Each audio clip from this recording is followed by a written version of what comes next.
Hey there, travelers. Welcome back to Wanderlusts and Wallets. I'm Bryce Coffee, and today we're talking about one of my favorite topics, where to go next.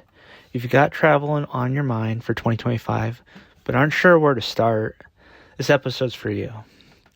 From trending hotspots to underrated gems, we're covering the destinations you'll want to add to your bucket list this year. So grab your map and let's dive in. So let's kick off with a few things with destinations that are traveling right now. Every year, certain places capture the imagination of travelers around the world. 2025 is no different. Here are the hotspots to consider. Well, first off, with the EU, European Union, now requiring visas or what's called ETIAS, I can link it down in the description. Essentially, you're going to have to it's going to be a requirement to pay a certain fee to get this like visa thing sort of to get into the EU. I don't know if Albania is in the EU or part of it, but Albania is our first example. With its beautiful beaches, affordable prices, and rich history, it's quickly becoming a must-see destination in Europe, especially since all the other places like Dubrovnik, Croatia, and the Greek islands are really saturated with the amount of tourists and are expensive. So check out a more affordable place like Albania. Just as beautiful, though. Next one is Bhutan, which has a really strict tourism rule. I think there's something about where they don't really promote tourism as much. Nevertheless, there is a possibility of getting in, and they're reopening with renewed focus on sustainable tourism, so offering breathtaking landscapes and cultural experiences. So definitely one that you ought to check out in your life, at least if it's not this year. I think where Buddhism has a big impact, and I don't know if the Dalai Lama is there, but it's just something to keep in mind with that.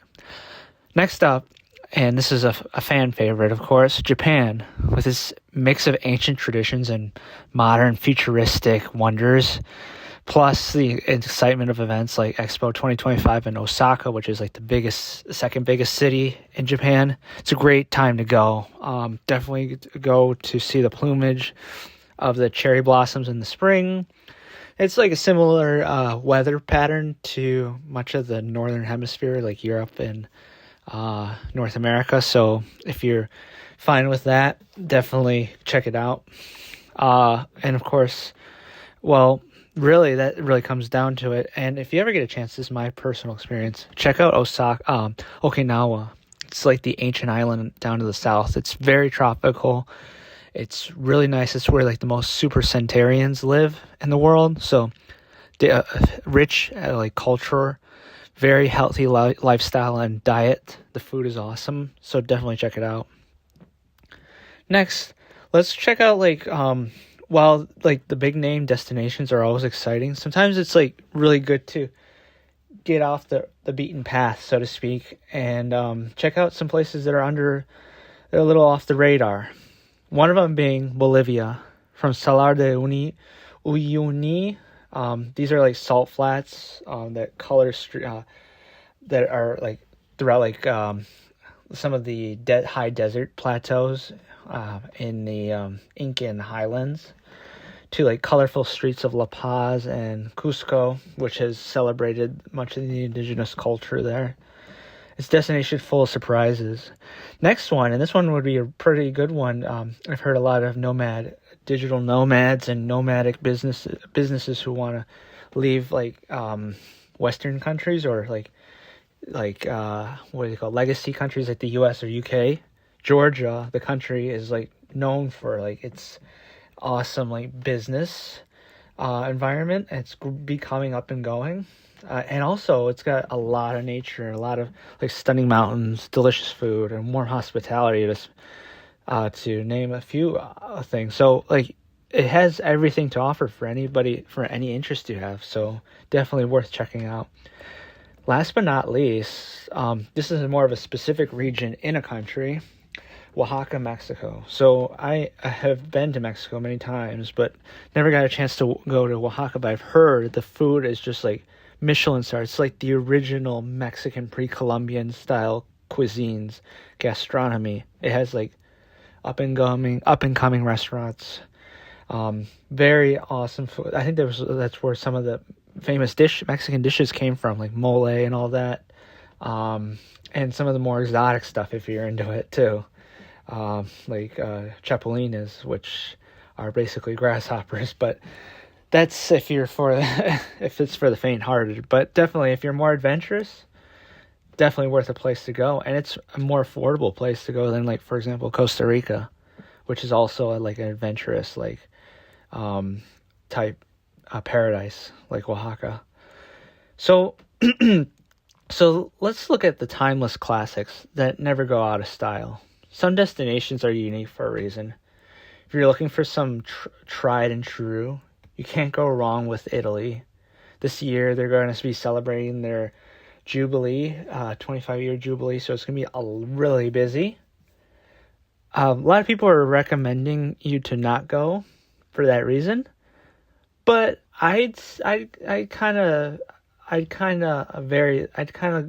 wouldn't say go against that message, but what I would say is, like, you shouldn't be avoiding Italy altogether. What I would suggest instead is that rather than avoiding it, like when all the influencers are saying, you should like check out the less beaten paths. Like try and go to places that aren't really as heard of, like in southern Italy, you got in northern Italy,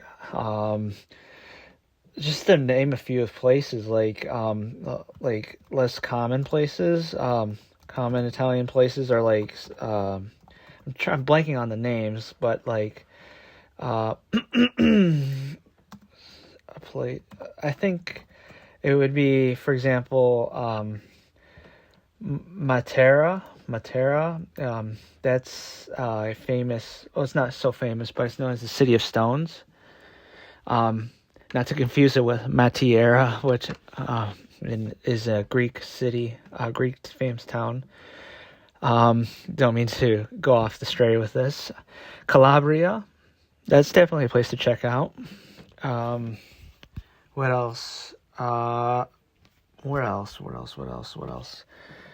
Pilato Lakes, that's also cool. And then if you want to go remote, go to a really remote place, visit the dunes of Piscinas in Sardinia. That's definitely worthwhile. But like I said, with the whole popularity of Italy this year, these destinations would be ideal as opposed to like going to places like Pompeii, Rome, Milan, Venice. Those are places that I would say, yeah, you would want to avoid this year. Other places to go to that are legacy are New Zealand, really far away. Like for me, for example, it's like around a 19-hour flight from the U.S. direct, luckily, but you got to consider the fact, like, you're going to go for a long flight. You better be ready to at least spend, I would say a couple weeks to make it worthwhile. And then, like I said, it's got that whole Hobbit feeling, a Hobbit effect, and you get to do all sorts of extreme adventurous, like, excursions. You could do, like, bungee jumping is very famous there. And then last but not least, on legacy-wise, and New York City, the Big Apple. I mean, I don't need to say much because everybody knows what to do. But I would say give it, like, about a week's visit. That'd be good to go for. Okay, so like now that we got that out of the way, let's go through practical tips for choosing your destination. So consider your budget. Some destinations like Southeast Asia are more budget friendly, while others like Switzerland can be pricey. So you really got to research that. Sometimes like hotels that are 5-star in like Southeast Asia are like a fraction of the price of a 3-star or 2-star hotel in North America or Europe. So keep that in mind. Not everything is as it seems. And if you have the dollar or the euro, your currency is much more weighted than a lot of local currencies. Think about timing. Like I said, with the whole New Zealand thing, your destination, if you want to avoid like how long you want to go, but also you want to know the climates, like what's the off season, what's the peak season. Try and look in months in advance if you can on AccuWeatherForecast.com to see months in advance what the weather prediction will be, and you'd be surprised. It'll give you up to like 2 months forecast, so that way you can look at it and give yourself a ballpark estimate. I would avoid the whole basic economy thing because that kind of locks you in. So you save money, but you're kind of stuck. So keep that in mind and match your, again, this is for you. Match your travel style. Are you looking for more adventurous type of environment, like Costa Rica, like Oaxaca, like exotic? Or you want more relaxation, beach lounging, just pampering, that type of stuff? Like the Mediterranean would be ideal, for example, or cultural immersion, like Bhutan, for example. That's like a perfect case of cultural immersion, like getting into the thick of it, like learning what the place has to say, because your mind grows, you grow, and you have a great time doing it. So where are you heading in 2025? Whether you're exploring a trending hotspot, discovering an underrated gem, or revisiting a timeless classic, the world's full of incredible places waiting to be explored and discovered. Love to hear what your travel plans are. Share with me in the comments or tag me on Instagram at Coffee Travels. Thanks for tuning in to Wanderlust and Wallets. If you enjoyed this episode, don't forget to subscribe, leave a review, and share it with your fellow travelers. Until next time, safe travels.